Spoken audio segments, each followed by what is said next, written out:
বন্ধুরা, একটা বিষয় সবসময় আমার মনের মধ্যে প্রশ্ন জাগছে। এই যে ড্রাগন গাছটা দেখতে পাচ্ছেন, প্রচুর প্রচুর কলি হয়েছে। তো এই কলিগুলো ফল হয়ে পেকে যেতে না যেতেই আবারও প্রচুর নতুন করে কলি হবে। আবার সে কলিগুলো ফল হয়ে পেকে যেতে না যেতেই আবারও নতুন করে কলি হবে। এইভাবে চলতে থাকবে নভেম্বর থেকে ডিসেম্বর মাস পর্যন্ত। কিন্তু আমি শুনেছি ড্রাগন গাছের ম্যাচিওর ডালের মাথার অংশ কেটে দিলে সেই ডাল থেকে প্রচুর কলি আসে।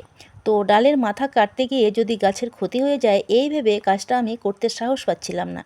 আবার একরাশ কৌতূহল আছে যে পরীক্ষাটা করেই দেখি। তারপর কয়েকটা ডালের মাথার অংশ আমি কেটেই দিয়েছিলাম। তো যে ডালগুলোর বয়স 4 থেকে বা 4 মাসের উপরে হয়েছে সেই ডালগুলো।